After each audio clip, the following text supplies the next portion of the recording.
what the best ones are. It might just be what they're feeling at the time too. You know what I mean? Like what they're more comfortable with. Most weakest, that name specifically. How do you think they got there? That name. That's a good question. That's an interesting name. Maybe through picking classes that are not used in Take-Two and then winning with them. Yes. I don't know. I've been there. I've done 5-0s with Runecraft before, so it's not impossible. It's just very unlikely. Not likely. 2 for 3. All right, so we get to see MIYU draft again. Portalcraft showing up and again. Runecraft. This is a pretty rough pick for me. I think I would go with Havencraft, but my gut feeling with what we've been seeing is this will be a Portalcraft pick. I'm just personally more comfortable as a Haven player. Yeah, I'm yeah, gonna go I for agree. Haven. I think. Okay, we'll see what the choice is. It's gonna be. I mean, I've just been playing Haven for a lot longer than I've been playing Portal, so I'm a lot more comfortable with the class and the cards that it has. I'm definitely not picking Runecraft in Take-Two. I've been completely against. Against is a strong word. I have kept myself away from playing Havencraft for a very long time, but it's all I play now. I love Havencraft now. Love it. Havencraft. I guess Exo was right. I mean, it's just what we see, man. Everybody loves playing Portalcraft. Ooh, Iron Staff. Portal's actually not bad great. in Take-Two. Yeah. Portal's actually better in Take-Two than it is in Ranked. I don't know. Colossal Construct has won so many games in Take-Two. Yes. That card's great. Plus, along with Noah. Noah has shown us to be a very good card. Doesn't go I with don't that think he took route, that side. Yeah. No. I really like Flower Doll in Take-Two. It's, again, free cards all free the time cards. if you can get it off. So Now, Igni, you know Portalcraft won last week in rotation, right? Portalcraft has shown itself to be a force, okay? That is right. Just One so you tournament. know. That's right. Deus Ex Machina. Every single game, all game. I think it's really Cards dependent on the DEM, though. Honestly, in Ranked or in Constructed. Yeah. Oh yeah, it is. Which is one of its downfalls. Which is why it doesn't perform as well on ladder. But I could definitely see it taking a tournament. Yeah. I mean, if you play Deus Ex Machina every single game, you have a pretty good chance to win those games. Right. Oh, we picked up Owlcat. I saw that. I saw it. I think Owlcat's great. Think about all the 1X's in the format. Yeah. I think it's great. I think it's a great pick. Think about all the Shadowcraft in the format. Yeah. Basically, it counters Shadowcraft. Yeah. Really Very, liking very that strong. Ironforged Fighter. Radiant artifacts are the best artifact you can get in Take-Two, just because it pushes so much damage. So Ironforged Fighter, one of the greater picks for Portalcraft here. Wow. Cards. What is Airship Whale? Airship Whale is really heavy. Basically, it summons an artifact that costs less than the Radiant. So you can't summon Radiant from it, but Is you can that summon the other one. alternate Hector art? I don't feel like I've seen that. Is that just what it looks like evolved? Are they just playing tricks on us? What are they doing over there? I don't know, but that was super cool. Shining Bell Ringer. Production. Right there.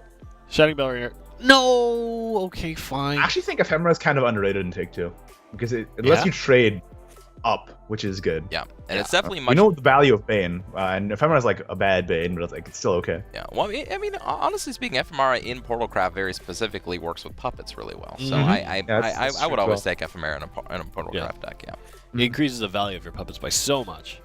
Right.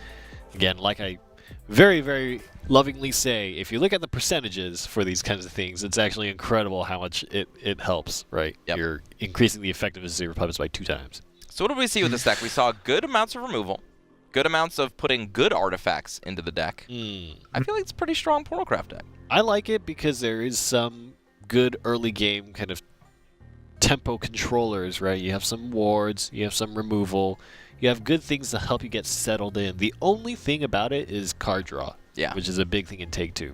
So here's a question, Igni. In the early game, when you're picking up your Portalcraft deck, there's a lot of 2-drops, a lot of 3-drops, but most of these 2 and 3-drops, they add artifacts to your deck. It's rough because you want to have a good curve, but you don't necessarily want to be flooding your deck with artifacts, especially if you don't get a Deus Ex. How do you feel about those picks? Like, do you try to take as many 2-drops as you can and just forget about what they do, or do you think about those options a little bit more? That's one of the big questions to ask when you build Portalcraft, and it's honestly kind of hard to come up with a definitive answer, but I think that's just kind of the reason why in Take-Two, puppets are more valuable than they are in Constructed, just because you don't have to rely on that adding cards into your deck mechanic. Because if you just flood your deck with cards that aren't as impactful as you want them to be, then you're gonna be behind. So it's kind of rough. Well, I think that's the eternal question. Yeah. The instant Portalcraft gets a tutor for any kind of thing, that's when the class comes into its own. A constant tutor. Like, imagine just like an amulet that costs like 4 or 5 every turn, summon an artifact into play. Oh my god, interplay. I guess it no. would lose out on its actual. I feel like it'd be interesting to think about what effects actually affect that artifact. Because there's a lot of if you play an artifact, you gain a play point. I don't think you would do that, but I think you would get, for example, the rush off Acceleradium. Yeah. I don't know. I think it needs something. It needs something to pull more artifacts out more often, or it needs to do more targeted things more often. So, instead of pulling out specific things, maybe you pull out, any number of artifacts. It doesn't matter, but it just happens at a more rapid pace, so you can build up the Sephiras faster, so you can build up the Magna Legacies faster and things like that. Because right now, they're good, but I just don't feel like you can do enough before them to make them amazing. Yeah. Although if you do get tutors in your picks, then that's great. If you get a 2-drop plus Fervent Machine Soldier as one of your picks, and you slam that button. Oh yeah. As fast as possible. Fervent Machine Soldiers, give me. That's my favorite card in the actual Portalcraft deck as well. So. Fervent Machine Soldier, pretty good, pretty good card. Really good with Biofab too, actually. What was that? I was just trying to speak English, okay, Igni? Yeah, he has a hard time sometimes, okay? All right. You think just because you live in Singapore and you know multiple languages, you think you can talk down to me like that? I only know English. It's true. He does only know English. He's told us this before. Okay, not true. Not a true Singaporean. I see. I'll let your friends know that you've been lying to them this whole time. Anyways, we're gonna jump into the next match. We'll talk about Igni's nationality a little bit later, but. Obviously, very kidding. Singapore is actually a very, very nice country. There's a lot of people who speak English and Chinese and Tamil. Well, he said, at least if I can remember correctly, that is his native language. It's what he's spoken since birth, and that's just kind of what they speak. Period. It's a very good country to visit because you can literally just speak English and people will be fine. Yeah, and better than us even. Ignatius speaks English way better than I do. Yeah, I like to make pictures and act out signs and stuff. Yeah, sign language. this I sometimes when you guys aren't watching us, I'll write down things so he can pronounce things better. It's good times. Yeah, not good times. Very, very. How do I say this? How to say? Yeah. Just let me type it.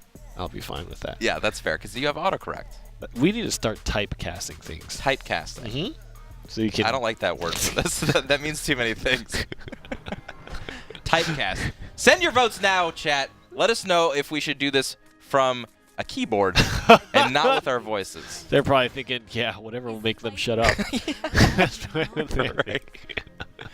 Make those guys stop talking, please. Ooh. Look at that hand. Havencraft. I feel like Havencraft can be really, really good. I mean, it's got good removal options. So, think about, the offsets, right? So, if you're thinking Bloodcraft, what's the 2-drop removal option? It's Razor Claw. It hurts you. But it does have multiple different options. Blackened Scripture is right along that same curve line, and it does only good things for you. Banishing is super important, especially if a lot of people go to Shadowcraft, like we've been seeing. Banish is great.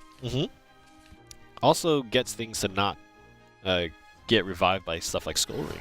Yeah, can't get revived by Skull Ring.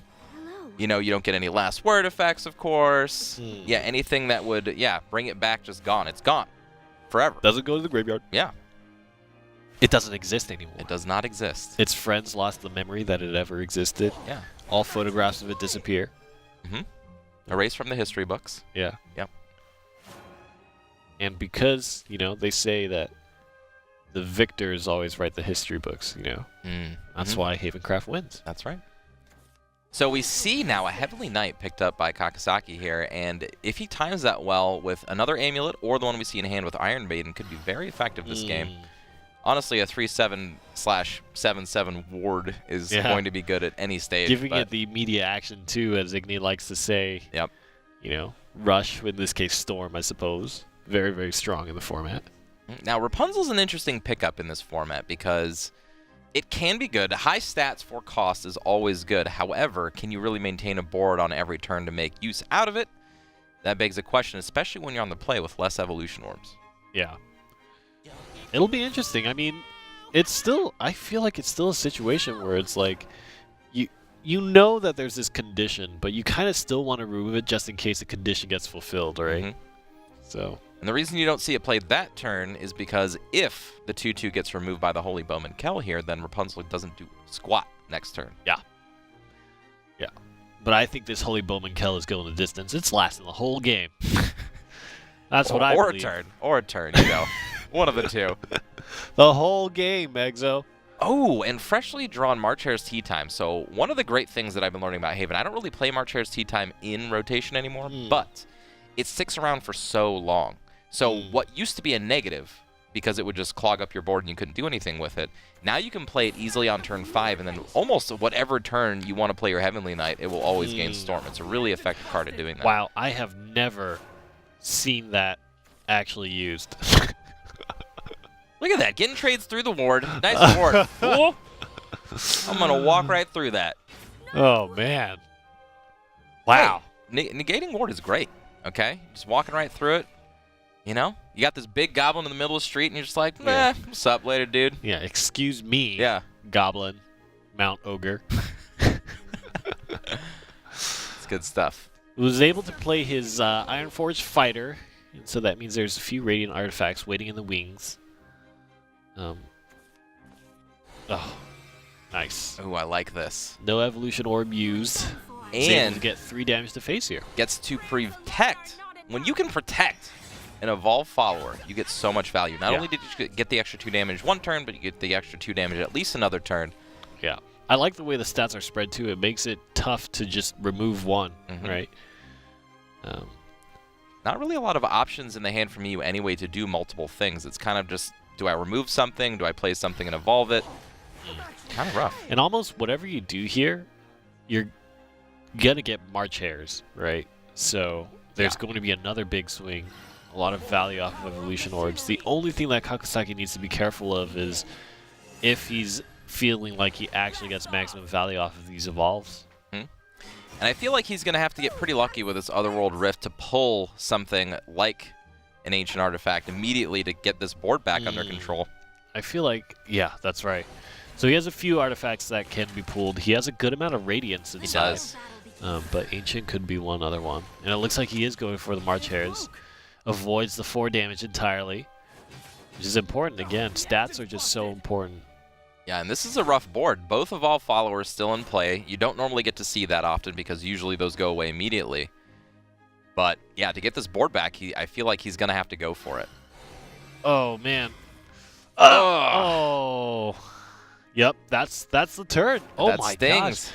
This can get so dangerous because Iron Maiden comes out, and that can just ruin your day, right? Iron Man. I mean, Snake Priestess is such a good option here, too, to, again, protect the Evolved Follower, but decides to go with the big old Priest because it's got 6 defense. Also a great option. I'm sad that Bowman Kell is not here anymore. Yeah. No more heal damage, but If that's only okay. he lasted the whole game like I thought. He should have one of those effects, right? Like, when he gets destroyed, then you get the effect for the rest of the game. Yeah, that's what he should do. 4, 5... Okay, we'll pull an artifact here. Second Radiant. Oh. Not Okay, the ward will help a little bad. bit. Yeah. But on the next turn... Oh, my goodness. I think he might just have to go for, the ward just so he can save some damage here. And unfortunately, that 4/6 is just too big. Yeah, this is going to be very dangerous, I think. So the Heavenly Knight can actually come down and swing now. And then, honestly, KAKUSAKI could evolve Priest here and just go face for 6. Doesn't even need to, but could. And again, it would be protected by a big ward, and MIYU just has no response to this. Yet again, another Portal Craft that we've seen drafted. Probably going to fall by the wayside here. Yeah, Havencraft has a lot of good options. I kind of like that aggressive line of play. The only thing is that your March Hare's Tea Time becomes a little less effective. I don't think that matters. I don't even think that March Hare's Tea Time is going to be around to pop. I think the game's going to be over before then. Oh, wow. Okay. So he takes the defensive option entirely. Wow. This I was not expecting. Yeah. This is going to be interesting because it can both remove, protects the 4/4, and sets up a turn where, without any evolution orbs, KAKUSAKI demands MIYU to remove the followers on board. Plus, this sets up a lethal next turn for KAKUSAKI. I mean, he set up a board in which he can play the Heavenly Knight next turn, evolve it, or the Priest, and just go face for 9. So I think this is pretty much locked up. Rapunzel coming down. Oh, man, you can't pull another artifact off of that either. That's it. So 4 and Evolve plus 5 on the Heavenly Knight means that KAKUSAKI will be able to close out this game. Whew. Heavenly Knight. That was a dominating performance by a Havencraft deck right there. Like, every turn just ahead by Evolution followers in play. Heavenly Knight to finish the game. Heavenly Knight is so powerful in every format. Oh, man. I really, really like the way that KAKUSAKI actually played out his options. You know, I think it was very good timing when he used the Blackened Scripture. I think it was his early game played out very well, was able to pierce the ward and then maintain the follower on board, you know, and constantly presenting two options that both are dangerous, right? Neither of which you want to actually remain on board. Absolutely. He did a very